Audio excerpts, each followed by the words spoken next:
Hi guys, right, so this is 1.10. This is actually a good question, and this is a question you should have a look at. And when I say it's a good question, it's quite the rules don't actually change. The rules are always the same, but you need to kind of understand the rules, and you might need to read it again, but that's important, and that's not a bad thing. Right, so the key point here is that sole traders have a number of reliefs that they can get. So think of a sole trader as having, if you like, a standard, or when I say a sole trader, anyone, a simple person. I'm just waiting for this to load. A simple person, everyone gets 11,100 every year, right? And then you have to pay tax based on your bands. So you need to go back and look at this question of your bands. If your whatever's left, because we discussed that, whatever's left in that band after your income tax, your capital gains tax slots into that band, right? Slots into that band. This, again, tax is really about doing questions. You need to look at those questions in the kit on capital gains, on how that works.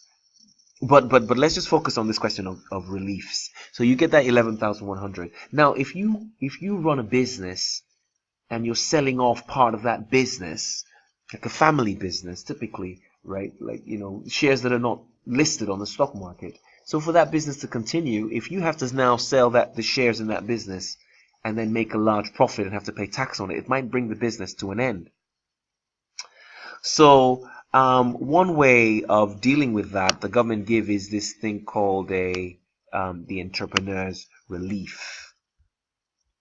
Yes. So let me just create a new slide here. What the government do here is give you a new relief. So there's something called Intrapreneurs Relief.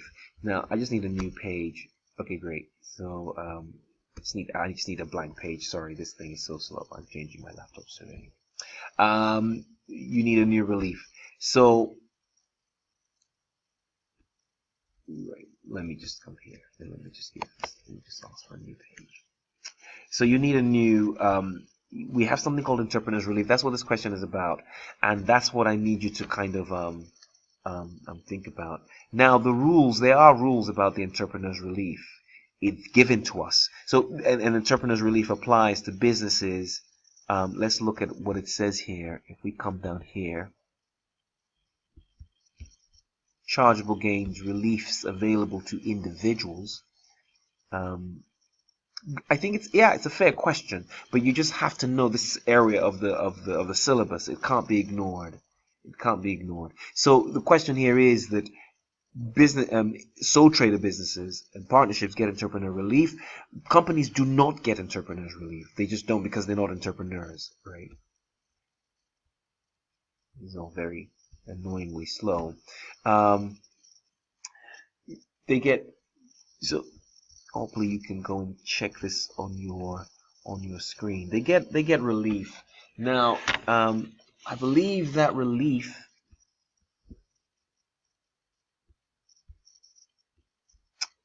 it's clogged. Okay, right. Can't run too many systems at once. Right, let's go ahead and it'll load up. It takes its time. Just so that you can see. But if you can go onto your screen, you can pause this video, go into your screen and see what the actual relief is. And I think it's about 10 million. I don't quite remember the actual amount, but it's quite a lot. Now, that's a lifetime amount that you allow, that you can use bits and bits and bits and bits, if you like, as you're going, as you're selling off businesses. So I think it's about 10 million. When it comes up, we'll see. But here is the issue here. So he says that this guy's a higher rate taxpayer. His only capital gain was from the sale of his shares in a trading partnership, which realized a capital gain of 2.5 million. I think you're allowed about 10 million over your lifetime. Now, it tells us that some time ago he sold 50% in a listed company and he got a gain of 12 million. So this gain of 12 million would not have come under entrepreneur relief. So they're giving you the question to almost trip you, to make you want to use it towards this entrepreneur relief. But it's a listed company. And so therefore, this is a clear disposal of a capital gain. nothing to do with no entrepreneur relief here.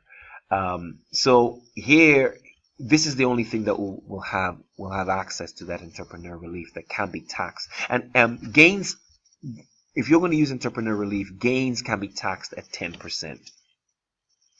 Right, so gains can be taxed at 10% on entrepreneur relief. So now we have 2.5 million here. Every year he has 11,100 allowed. So I mean, it's a good topic, because I talk a lot about, because it's at 10%, if he has other assets, you can split your assets. I'm just using to talk about other things.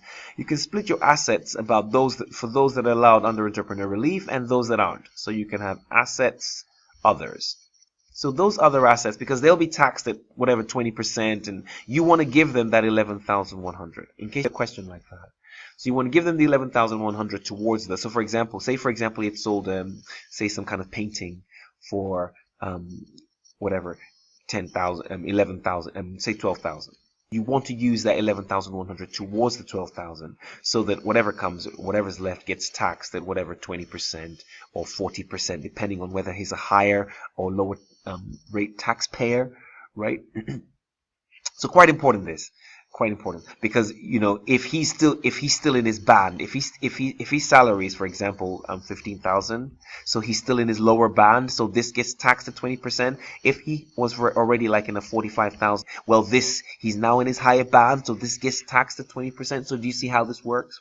Anyway, key point here is that there's none of this. There's simply 2.5 million. He's still got 11,100. Take 11,100 away from this 2.5 million. It leaves you with 248,900. Take 10% of that, and therefore his tax is 248,900. Right? That's how we arrive at the tax, because entrepreneurs relief is always at 10%. You're allowed tax up to, I think it's up to 10 million. Maybe that's loaded up right now for us. Let's see if it has, so you can see it. Chargeable gains reliefs available. Anyway, let's carry on and see what the other question is. The next question is about rollover relief. So now rollover relief is another nice relief. Again, like I say, these aren't bad topics actually.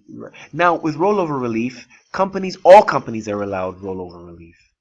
All companies. What does rollover relief mean? Rollover relief means that, listen, if you're selling off one asset, you're selling off an asset, but you're buying another asset. So imagine you buy an asset and you sold it for 100,000 and bought it for 20,000. The gain is 80,000. You should pay capital gains tax on it. But the government tell us, if you're buying another asset again, well, you can defer, because you're buying another asset for trade, to stop killing off your business, to prevent a situation where your business dies because you're trying to pay all this tax on this. They have a way out. So the way out literally depends on the time. So for example, this business, this asset was bought on the 31st of July, 2016, and the rules apply, and they say sort of like, well, you have 3 years, you can apply rollover relief for assets you buy 3 years ahead. So up to any asset you buy 3 years ahead. So up to any assets that you buy to 31st of July 2019, you can apply rollover relief, and you can go back 1 year, 31st of July, or if you like, 1st of August 2015. So anything before this you can't apply. And so that asset that's bought in July, I think on the 15th of July 2015, falls out. We can't talk about rollover relief for this asset. We can only talk about rollover relief for 1 year before and 3 years after. I say it's a good topic because once you do this, you need to do the questions to remember the years. That's the tricky thing with tax. Okay, let's go back to the question and see exactly what the question is telling us. Well, the question says that the question says here that you made this, basically you sold a warehouse for 350,000 and you made a gain of 75,000. So that means that because you sold the warehouse for 350,000, you should pay tax on this 75,000. But from this 350,000, what have you done? So this asset here on the 1st of August 2015, like I showed you, here we are. So if I'm looking at my timeline, this is 31st of July. I have 3 years this way, and I have 1 year backwards. So this is the 1st of August, 2015. Well, I bought this asset here on the 15th of August. So it falls in my bracket. So it's just as though I basically, as I sold this asset, I bought this asset. It doesn't matter if it's behind my year. It doesn't matter. It can be applied up to 1 year behind. So I sold the asset for 350,000. Used basically 325,000 of that to buy this asset, right? That's what it says. So that means that you haven't used 25,000 of it. So if you haven't used 25,000 of that money to buy this asset in here, you should pay tax on that 25,000. But it means that the gain of 75,000, the difference because you're going to pay tax now on 25, the rest of it, which is 50,000, can be pushed forward. You can roll it forward. You can say, okay, you know what? We're going to roll it forward. We won't pay tax on it now. We'll pay tax on it later. But how do we account for that? It's not in the question. We say, okay, you know this asset that you bought for 325, take 50,000 off it, and that becomes its new base value. So that when you use it, when you try and tax it in the future, it'll already have this 50,000 already deducted from the cost of the asset. So this question isn't asking for that, but so that next time when you look at this asset in the future, you won't see an asset worth 325. You'll see an asset that cost you technically 325 minus 50, if you like, which is 275. So imagine in the future you want to sell this asset and you sell it for 500,000. You would be saying 500,000 minus 275, not 500,000 minus 325. And because you're saying 500 minus 275, you're now realizing that gain that was in there, or you're now taxing that extra 50,000 you were able to roll over into the future. Great, so that's that question. So the simple answer to this question really was the fact that because you've rolled, because you have to tax 25,000 now, well, you're knocking 25,000 off the 75,000. So the answer is 50,000. We can roll forward 50,000. Cool. And the last question as well was, and I thought again we did something like that. When we talked about land, right? And we talked about land, and we said that that what you have here is a very interesting scenario of you have something that looks like this. So you bought some assets for 1.25 million. That's what you bought these assets for. Now you're selling off a bit of it. I'll use a different pen color. You're selling off a bit of this asset for 258,000. But what they're telling you is the rest of it is valued. The rest of it is valued at 2.1 million. So the question is, this is about value. This is what we're selling it for. The question is, well, what is the relevant cost of this bit here? Because we must compare revenue or sale with cost. So the cost must be, right? Because if this is worth 258 and the rest of it is worth 210,000, well, the cost of this area must be, well, 258 divided by the whole value, 258 plus 2.1 million, times the very original cost of the whole thing, this 125, because that's the only way I'll find the proportion that relates to 258. So please listen to that again and listen to exactly how I say it. The cost of the whole thing is 125. I just want to know what the cost of this portion is. Well, the only way I'm going to know the cost of this portion is to find the fraction of it in terms of value. Remember, it's not about size, it's about value. So the value of this area is 258. The value of the rest of it is 210. So I need to add both together to find the value of the whole thing. And then now find as a proportion, 258 over 258 plus 2.1 times 1.25 million. Then you get the cost of that area. Cool, great stuff. And if you look at the answers now, you'll see that literally says what's going on over there, and that should help you. Cool, good stuff.